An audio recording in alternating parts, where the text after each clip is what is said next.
Masters படங்கள் கொஞ்சம் எல்லை மீறி போயிட்டு இருக்க மாதிரி எனக்கு தோணுது. காங்கோட படத்துல அத ராவா இறங்கி சண்டை போட வச்சாங்க. சூப்பரா இருந்துச்சு. 2வது படத்துல நம்ம காட்ஸில்லா கூட வெறும் கைய வச்சு சண்டை போட முடியாதுன்னு சொல்லி கையில ஒரு ஆக்ஸ குடுத்து விட்டாய்ங்க. அண்டர்ஸ்டாண்டபிள். 3வது படத்துல அவர் தனியா ஷீமோ அண்ட் கிங்ஸ்கார் கூட இறங்கி சண்டை போட வைக்க முடியாதுன்னு, அவர் கைய உடைக்க வச்சு ஒரு இன்ஃபினிட்டி கான்ட்லெட் மாதிரி பீஸ்ட் க்ளோவ்ஸ குடுத்தாங்க. நல்லா இருந்துச்சுங்க. உண்மையிலே நல்லா இருந்துச்சு.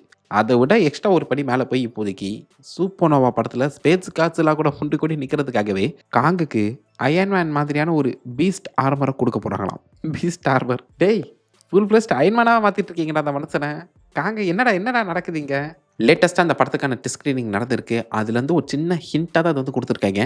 காங்குக்கு பீஸ்ட் ஆர்மர். ஐ மீன் ஒர்க் அவுட் ஆகலாம். நல்லா தான் இருக்கும்னு நான் நெனைக்கிறேன். அதுக்கேத்த ஒரு ஜஸ்டிஃபிகேஷன் குடுத்தா. மத்தபடி சும்மா அயர்ன் மேன் ஆர்மர் மாதிரி குடுத்து, நானோ டெக்னாலஜில உள்ள சொருவி ரிப்பல்சர் பறக்குது அப்படின்னு சொன்னாங்கன்னா, காமெடியா போயிடும்டா. ஜஸ்ட் காங்கோட இந்த ஸ்ட்ரென்த்த பூஸ்ட் பண்ற மாதிரி ஒரு எக்ஸோஸ்கெலிட்டன் ஸ்டேட் அத அமைச்சாங்கன்னா, நல்லாருக்கும்னு நெனைக்கிறேன். ஏன்னா, காங்கு ஸ்பேஸ் காட்ஸில்லாவ எதிர்த்து நிக்கணும். யோசிச்சு பாருங்க. காங்குக்கு இந்த ஆர்மர் செட்டப் நல்லாருக்கும்னு நெனைக்கிறீங்களா நீங்க?